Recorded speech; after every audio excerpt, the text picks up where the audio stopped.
Wesh, j'espère que vous allez bien. On va présenter la voiture de mon frère, donc qui se trouve juste à côté de moi. What's up?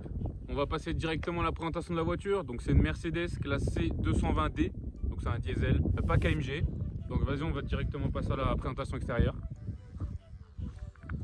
Donc comme vous pouvez le voir, déjà premièrement la calandre elle a été changée. Donc c'est une calandre C63 AMG, on l'appelle aussi calandre Panamérica, pardon. Couleur noire, je crois que c'est un noir brillant si je dis pas de conneries. Je suis pas sûr, à vérifier, mais je pense que c'est un noir brillant. Donc pour les feux, c'est des full LED. Pour les jantes, c'est jantes 5 branches AMG en 18 pouces, ouais. La pale d'écromage, c'est le seul truc que je voulais faire, mais bon, du coup je laisse comme ça parce que je trouve que ça fait quand même assez classe. Le petit toit ouvrant. Le petit ouvrant, par contre, c'est pas le. Donc je sais pas pourquoi le gars il a pas pris l'ancien proprio, mais c'est pas le grand toit qui se décale vers l'arrière. C'est pas le toit. C'est le petit qui rentre à l'intérieur du toit. Franchement, ça fait l'affaire. En vrai, ouais, ça fait le taf. Que les vitres arrière surteintées, bon, c'est pas à 100%, c'est de teinture d'origine.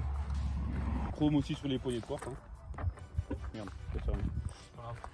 Ouais, parce qu'aussi il y a l'option keyless. Keyless, voilà. Ce qui concerne l'arrière, on retrouve les 3 branches. Donc c'est de la phase 1 par contre, c'est pas une phase 2 comme vous l'avez vu. Enfin, un plan vite fait de l'arrière. Donc voilà, elle est comme ça. Vous pouvez le voir, hein.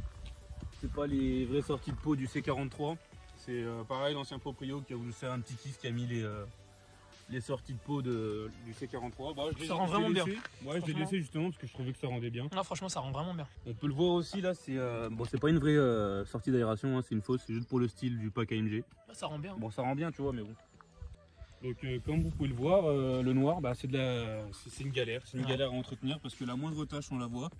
Donc j'ai lavé tout à l'heure, hein, mais c'est les taches de savon que j'ai oublié d'enlever. Exactement comme la Golf, c'est la galère. Le noir. C'est vraiment chiant. Mais bon, c'est beau. Ça donne un air grave agressif, tu vois, c'est stylé, mais bon, c'est vraiment chiant à entretenir. Ah, franchement, moi j'aime bien le noir, ça rend bien. Et là, la voiture, c'est une propulsion ou c'est une traction? C'est propulsion, j'ai pas le quattro dessus. Le quattro, ouais, le 4matic. Ouais, c'est pas grave. Ouais, c'est pareil, c'est en gros le 4 roues motrices. Donc on va passer à l'intérieur. Vas-y, hein, je te laisse passer du côté conducteur. C'est parti.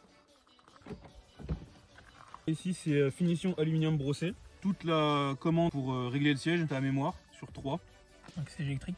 Siège chauffant aussi, sur 3 niveaux. On a le pack aussi Burmester, donc ça les gars, c'est une dinguerie. Je kiffe trop avec le son 3D. On a aussi les boutons chromés, pour avoir un petit style chic. Et les LED en dessous. Bon, on les verra pas dans la journée, mais c'est en dessous ici. Full cuir surpiqué. Ça aussi, c'est une option, la surpiqûre sur le cuir. Cuir surpiqué blanc. On peut ouvrir le coffre de l'intérieur aussi. Le petit Mercedes-Benz allumé.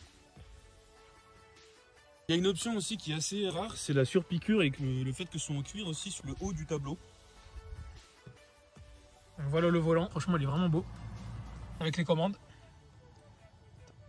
Les petits compteurs. Ici on a toutes les commandes pour régler les phares, ou aussi l'aide au parking. Aussi l'affichage tête haute. On retrouve aussi le démarrage sans clé. On voit ici toute la console centrale avec le beau GPS, le beau écran.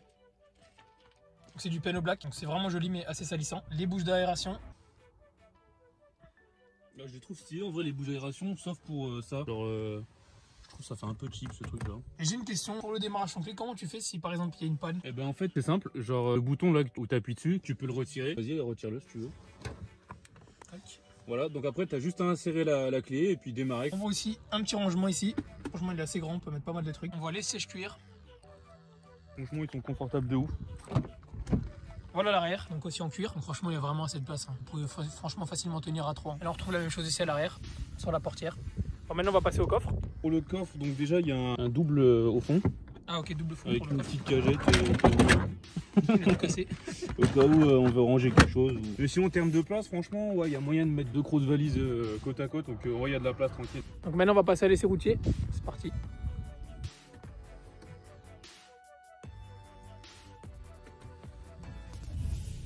Je vais vous montrer aussi les modes de conduite. Différents modes de conduite. C'est ici que ça se règle. On en a 5. On a Eco, Confort, Sport, Sport Plus et l'individuel. Donc l'individuel c'est pour configurer comme on le souhaite. Moi perso je roule en confort. Hein. On enlève bien sûr le start and stop parce que je trouve ça sert à rien. On a aussi l'option là pour les suspensions. Ouais. Le lift en gros ça donc se lève. Ouais voilà, c'est suspension hydraulique. Donc imaginons que vous voulez vous garer sauf que le trottoir il est assez grand. Bah, vous appuyez sur ce bouton, la voiture se rehausse un petit peu, histoire de pas faire une baguette quoi. Niveau confort, t'en penses quoi de la voiture? Au niveau de l'intérieur, je trouve que c'est une dinguerie. Et niveau confort, voilà, c'est trop bien. Même moi qui compare avec la Golf, franchement, il n'y a rien à voir. Même si la Golf, voilà, c'est pas non plus une grosse partie, voilà, c'est quand même déjà plus ferme qu'une classe C. Et franchement, là, on est bien installé, hein, avec les sièges et tout. Et vraiment, on a une impression de luxe dans cette voiture. Vraiment, les finitions, elles sont magnifiques. En plus, tu dois pas consommer avec le diesel. Non, que dalle. Niveau consommation, c'est autour des 7 litres. Tu peux faire de la route, quoi. C'est une bonne routière, quoi. C'est une bonne routière, mais le seul défaut que je lui trouve, c'est le réservoir, je le trouve petit pour une routière. C'est un combien de litres? Il me semble que c'est un 50. 50 litres? 50 litres, ouais. Ah ouais, c'est vrai que c'est pas énorme, hein. Pour une berline, je trouve. On peut faire une berline comme ça, je veux dire. C'est 600-700 km max. Et n'hésitez pas à nous dire dans les commentaires si vous aimez bien cette voiture. Vous êtes plus team Golf ou team classe C. Donc voilà, on se retrouve sur une route un peu plus dégagée. On va pouvoir aller pousser un petit peu, comme on dit.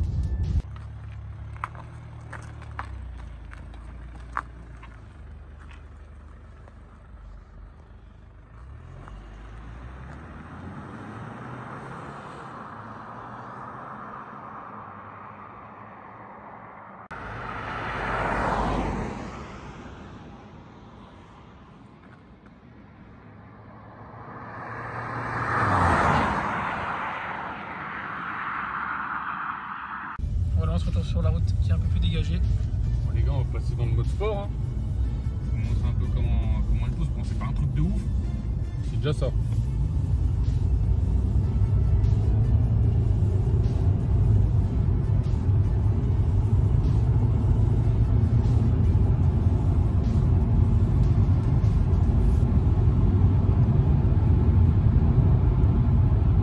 Voilà. Non, franchement, ça pousse bien. Hein. Bien sûr, toujours respecter les limitations. Hein. Ah, bien sûr. Bien sûr, non? Du 20 à 80. Ouais, bon, ça va, c'est raisonnable.